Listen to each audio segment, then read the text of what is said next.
శ్రీ గణేశాయ నమః శ్రీ సరస్వత్యై నమః శ్రీ గురుభ్యో నమః ఓం శ్రీ కృష్ణాయ పరమాత్మనే నమః. అందరికీ నమస్కారం అండి. భగవద్గీతలో 6వ అధ్యాయం ఆత్మ సంయమ యోగం చెప్పుకుంటున్నాము. కిందటి భాగంలో మొదటి 2 శ్లోకాలు చెప్పుకున్నాము. ఇప్పుడు 3, 4 శ్లోకాలు చెప్పుకుందాము. ఒకసారి మొదటి 2 శ్లోకాల్లో ఏం చెప్పుకున్నామో ఒక్కసారి గుర్తు చేసుకుందాము. మొదటి శ్లోకంలో కర్తవ్య కర్మలను ఫలాపేక్ష లేకుండా చేసిన వాడే నిజమైన సన్యాసి వంటివాడు, యోగి వంటివాడు అని చెప్పారు. విధించిన కర్మలను విడిచిపెట్టి సన్యాసము పుచ్చుకున్నంత మాత్రాన ఎవరూ పరిపూర్ణ సన్యాసి గాని జ్ఞాననిష్ట కలిగిన యోగి గాని కాలేరని చెప్పారు. ఇంకా ధ్యాన యోగానికి క్రమేపీ జ్ఞాన యోగానికి కావాల్సిన సంకల్ప త్యాగము అనేది కర్మయోగం వల్లనే సాధ్యపడుతుంది. కాబట్టి కర్మయోగము పరిపూర్ణ కర్మ సన్యాస యోగంతో ఇంచుమించు సమానమే అని 2వ శ్లోకంలో చెప్పారు. ధ్యాన యోగ సిద్ధికి కర్మయోగము ఉపకరణంగా పనిచేస్తుందని చెప్తూ కర్మయోగాన్ని ఎప్పటిదాకా కొనసాగించాలో 3వ శ్లోకంలో చెప్తున్నారు. 3వ శ్లోకం. ఆరురుక్షోర్మునేర్యోగం కర్మ కారణముచ్యతే యోగారూఢస్య తస్యైవ శమః కారణముచ్యతే. ఆరురుక్షోర్మునేర్యోగం కర్మ కారణముచ్యతే యోగారూఢస్య తస్యైవ శమః కారణముచ్యతే. ఈ శ్లోకం యొక్క పద విభజన తెలుసుకుందాము. ఆరు రుక్షోహో మునేః యోగం కర్మ కారణం ఉచ్యతే యోగ ఆరూఢస్య తస్య ఏవ శమః కారణం ఉచ్యతే. ఈ శ్లోకం యొక్క పదాల గురించి ముందు తెలుసుకుందాము. ఆరు రుక్షోహో మునేః యోగం, ధ్యాన యోగం అందుకోదలచిన సాధకుడికి కర్మ కారణం ఉచ్యతే, నిష్కామ కర్మానుష్ఠానము సాధనము అని చెప్పబడింది. యోగ ఆరూఢస్య తస్య ఏవ, ధ్యాన యోగాన్ని అందుకున్న ఆ సాధకుడికి, ఇక్కడ యోగ ఆరూఢ అంటే జ్ఞాన యోగం అందుకున్న సాధకుణ్ణి యోగారూఢ అని చెప్తున్నారు. యోగ ఆరూఢ అంటే కర్మయోగంతో చిత్తశుద్ధి పొంది కోరికలు, ద్వంద్వాలు, అహంకారము వదిలిపెట్టి ఆధ్యాత్మిక మార్గంలో ఉచ్చస్థాయికి చేరినవాడు అని అర్థము. అతడు కర్మలను అధిగమించగలుగుతాడు అని చెప్తున్నారు. యోగ ఆరూఢ అంటే కర్మలను దాటిపోయినవాడనమాట. సో శమః కారణ ఉచ్యతే, అటువంటి వాడికి సర్వకర్మ పరిత్యాగము సాధనము అని చెప్పబడుతున్నది. ఇక్కడ శమః అంటే కర్మయోగాన్ని వదిలిపెట్టేయడము అని అర్థం. యోగంలో పరిపూర్ణత సాధించే క్రమంలో అంటే ప్రారంభ దశలో సాధకుడికి ఫలాపేక్ష లేకుండా పనిచేయటమే సాధనమని చెప్పబడింది. ధ్యాన యోగంలో ఉన్నత స్థాయి చేరుకున్న మునికి కర్మ సన్యాసం సాధనమని చెప్పబడింది. ఈ శ్లోకంలో భగవానుడు ధ్యాన యోగంలో ఉచ్చస్థితికి వెళ్ళాలంటే సాధకుడు ధ్యాన యోగంలోకి ప్రవేశించడానికి కర్మయోగమే మార్గం అని చెప్తున్నారు. ఆ తర్వాత ధ్యాన యోగములో పరిపక్వత పొంది జ్ఞాన సిద్ధి పొంది జ్ఞానములో స్థిరత్వం పొందాలంటే యోగారూఢుడై కర్మలను అధిగమించాలని చెప్తున్నారు. తత్వధ్యానంలోకి ప్రవేశించి ధ్యానం కుదరాలనుకుంటే నిష్కామ కర్మ చేయాలి. నిష్కామ కర్మ యోగంలో పరిత్యాగము, కర్తృత్వ పరిత్యాగము ఉంటాయి గనుక చిత్తశుద్ధిని కలిగిస్తుంది. చిత్తశుద్ధి ధ్యానంలో నిలకడ కుదురుస్తుంది. తత్వధ్యానం సిద్ధించినాక జ్ఞాన యోగంలోకి ప్రవేశం లభిస్తుంది.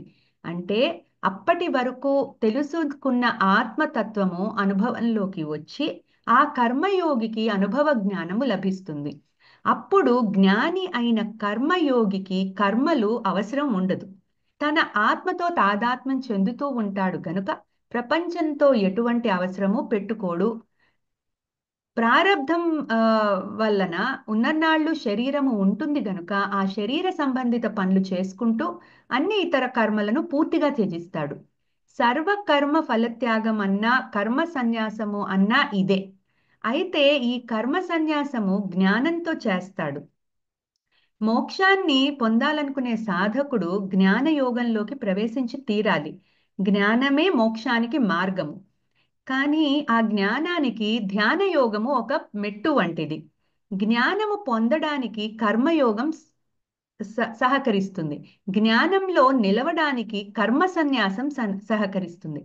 సో ఇక్కడ మనం కర్మయోగం గురించి, కర్మ సన్యాస యోగం గురించి రెండు గురించి చెప్పుకుంటున్నాము. కర్మయోగము ధ్యాన యోగానికి సిద్ధి పొందడానికి హెల్ప్ చేస్తుంది. ధ్యాన యోగం నుంచి జ్ఞాన యోగానికి వెళ్ళడానికి, జ్ఞాన యోగంలో సిద్ధి పొందడానికి కర్మ సన్యాసం సహకరిస్తుంది. సో ధ్యాన యోగంలో సిద్ధి పొందడానికి కర్మయోగము, జ్ఞాన యోగంలో సిద్ధి పొందడానికి కర్మ సన్యాస యోగం. ఈ రెండు క్లియర్ గా గుర్తు పెట్టుకుంటే మనం ఇంకా ముందు ముందుకు వెళ్లే కొద్దీ మనకి క్లారిటీ ఉంటుంది. సో ఇట్లా జ్ఞానము సిద్ధించి యోగి కర్మయోగం వదిలేయచ్చు అని చెప్తున్నారు.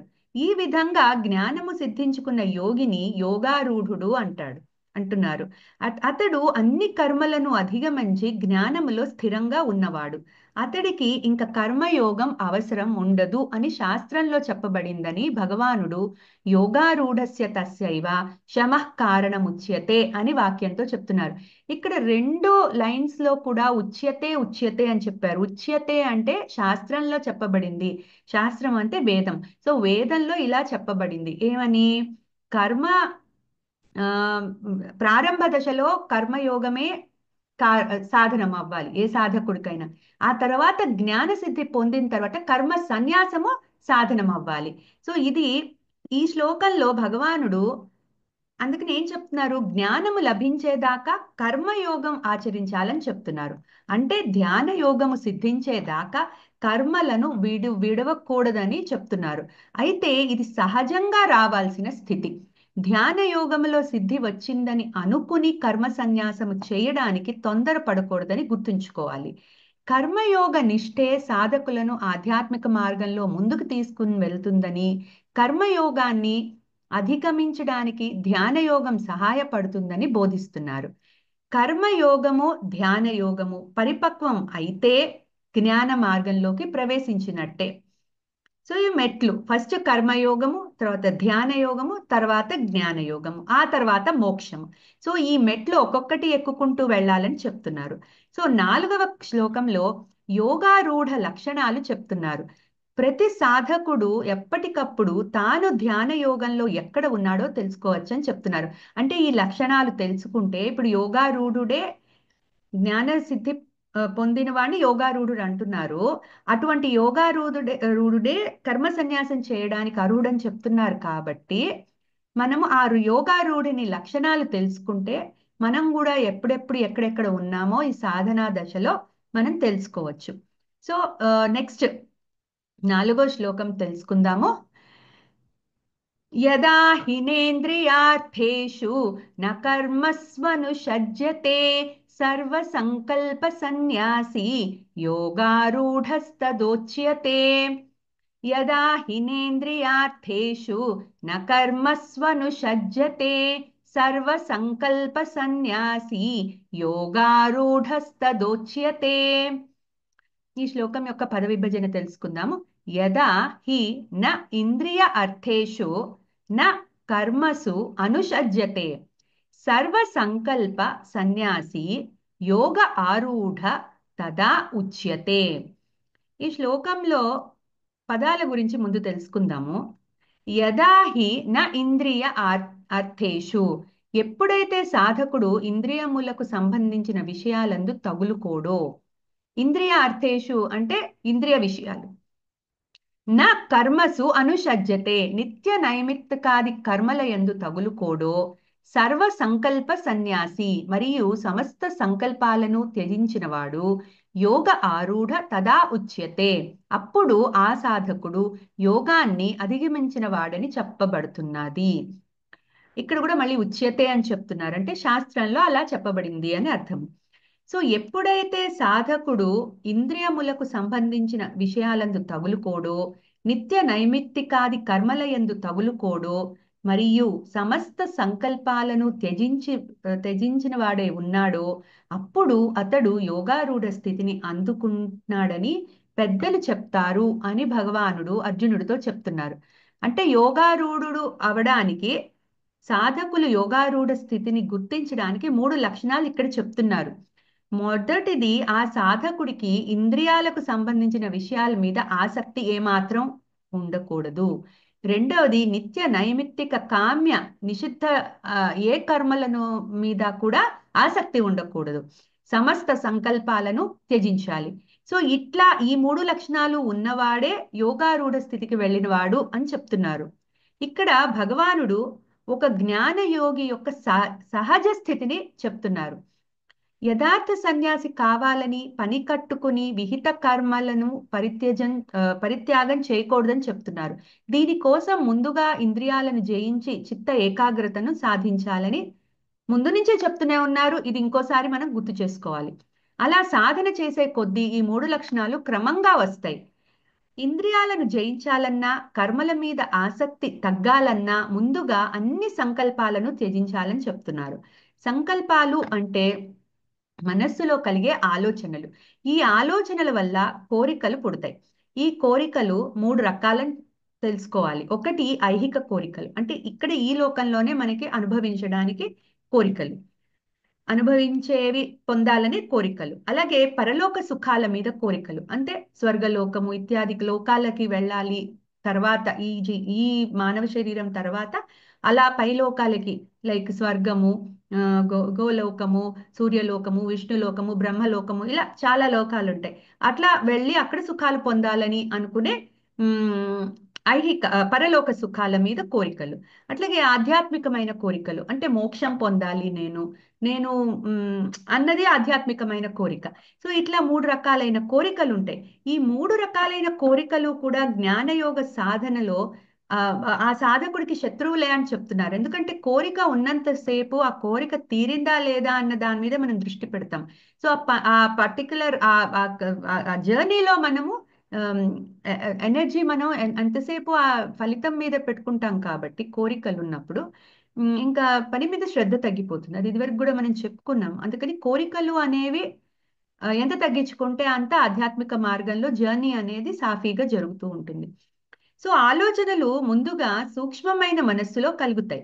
ఆలోచనలు మనస్సులో స్థిరపడే కొద్దీ అవే కోరికలుగా మారతాయి. నిశ్చయాత్మకమైన బుద్ధి వాటిని తీర్చుకునేందుకు ప్రేరేపిస్తుంది. ఇంకా ఇంద్రియాల ద్వారా కావాల్సిన పని చేసి ఆ, ఆ కోరికలను తీర్చుకునే క్రమంలో పడతాం.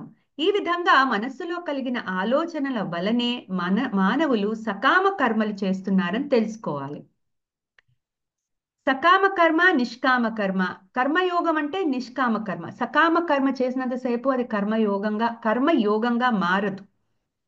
సో అందుకని భగవానుడు కర్మయోగాన్ని నిష్కామంగా ఆచరించమంటున్నారు. అంటే దాని అర్థం ఏంటి? సంకల్పాలు, కోరికలు ఉండకూడదు. అప్పుడే కదా నిష్కామంగా మనం ఆచరించగలిగేది. సో అప్పుడే ఒక సాధకుడు నిష్కామ కర్మ యోగము చక్కగా ఆచరించగలుగుతాడు. క్రమంగా ధ్యానము కుదుర్చుకొని జ్ఞాన మార్గంలోకి ప్రవేశించగలుగుతాడు. కర్మయోగము నుండి ధ్యాన యోగానికి, తరువాత జ్ఞాన యోగానికి ప్రయాణం సక్రమంగా సాగాలంటే ఆలోచనలను సంపూర్ణంగా నిర్మూలించాలి.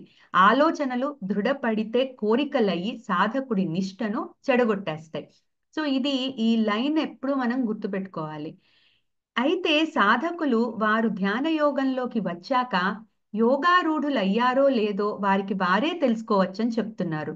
ఆలోచనలు వస్తున్నాయా, ఒకవేళ వచ్చిపోతున్నాయా, లేక దృఢపడి అవి కోరికలుగా మారుతున్నాయా, ఇంద్రియ సుఖాల కోసం వెంపల్లాడుతున్నారా, ఇంకా అవి తీర్చుకోవడానికి మార్గాలు వెతుకుతోందా మనస్సు? ఇలా వారిని వారు ఎప్పటికప్పుడు ప్రశ్నించుకుంటే క్రమంగా కోరికలను, ఆలోచనలను అరికట్టుకోవచ్చు. పూర్తిగా ఆలోచనారహితమైన స్థితి వచ్చినప్పుడే ధ్యానము సిద్ధిస్తుంది. ధ్యానము సిద్ధించుకున్న కర్మయోగి జ్ఞాన మార్గంలోకి ప్రవేశించినట్టే. అతడే కర్మయోగాన్ని అధిగమించిన యోగారూఢుడు. అతడే కర్మ సన్యాసానికి అర్హుడు అని చాలా స్పష్టంగా చెప్తున్నారు. నిష్కామ కర్మయోగం చెయ్యాలి అంటే ఒక రకంగా ఇంద్రియాలను జయించి ఆలోచనలను పూర్తిగా నిర్మూలిస్తేనే అప్పుడే యోగారూఢ స్థితికి వెళ్తారు. అంటే ఇంకో రకంగా చెప్పాలంటే మనసులో ఇంద్రియాలు పైన ఆమ్, నిగ్రహిస్తే సరిపోదు. మనసులో ఉన్న వాసనలు పూర్తిగా పోవాలి. అప్పుడే అంటే అసలు జీరో అయిపోవాలన్నమాట. వాసనలు పూర్తిగా మనో వాసనాక్షయం అంటారు దాన్ని. వాసనలు పూర్తిగా క్షయించిపోవాలి, తగ్గిపోవాలి. ఆ తర్వాత మనస్సు అనేది మనస్సు ఎప్పుడైతే అది జీరో లెవెల్కి వెళ్ళిపోతుందో, ఇంకా సంకల్పాలు లేని స్థితికి వెళ్తుందో, అప్పుడు యోగారూఢ స్థితికి వెళ్ళగలుగుతాడు ఏ సాధకుడైనా కూడా. సో ఇది ఈ ఈ ఈ క్రమం అనేది ఆ, గుర్తు పెట్టుకున్నప్పుడే ధ్యానము సిద్ధిస్తుంది. సో ధ్యానం చెయ్యాలంటే కర్మయోగం, ఆ తర్వాత సంకల్ప నిర్మూలన, కంప్లీట్ నిర్మూలన జరిగినప్పుడే ఆ ధ్యాన యోగం సిద్ధించి జ్ఞాన యోగానికి తీసుకుని వెళ్తుంది. సో ధ్యానము సిద్ధించాలంటే మనస్సు పూర్తిగా కర్మయోగి వశంలో ఉండాలని చెప్తున్నారు. అయితే 5, 6, 7 శ్లోకాలలో మనస్సును ఎందుకు జయించాలో కూడా చెప్తున్నారు. సో అంటే మనకి ఇంకొంచెం దాని మీద నిష్ఠ కలగడానికి భగవానుడు దాన్ని ఇంకా చాలా స్పష్టంగా అసలు మనస్సును ఎందుకు మనము జయించాలో చెప్తున్నారు. సరే, పైన మనకి తెలుసు మనస్సుని జయిస్తేనే మనకి కర్మయోగం సిద్ధిస్తుంది, ఆ తర్వాత ధ్యాన యోగం సిద్ధిస్తుంది, ఆ తర్వాత జ్ఞాన యోగం సిద్ధిస్తుందని కూడా తెలుసు మనకి. అయితే ఇంకా ఇంకొంచెం స్పెసిఫిక్ గా భగవానుడు చెప్పబోతున్నారు 5, 6, 7 శ్లోకాల్లో. అది వచ్చే భాగంలో తెలుసుకుందాము. చాలండి. ఒకసారి ఈ 3 శ్లోకాలను, ఈ 2 శ్లోకాలను చదువుకుని ముగించుకుందాము. आरुरुक्षोर्मुनेर्योगं कर्म कारणमुच्यते योगारूढस्य तस्यैव शमः कारणमुच्यते यद् यदा हिनेन्द्रियार्थेषु न कर्मस्वनुषज्यते सर्वसङ्कल्पसन्न्यासी योगारूढस्तदोच्यते. చాలండి. జ్ఞానానందమయం దేవం నిర్మలస్ఫటికాకృతిం ఆధారం సర్వవిద్యానాం హయగ్రీవముపాస్మహే. ఏతత్ ఫలం శ్రీ సద్గురు దివ్య చరణారవిందార్పణమస్తు. సర్వం శ్రీకృష్ణార్పణమస్తు. వచ్చే భాగంలో ఇంకో 3 శ్లోకాలు తెలుసుకుందాం. అప్పటిదాకా ధన్యవాదాలు. సెలవు.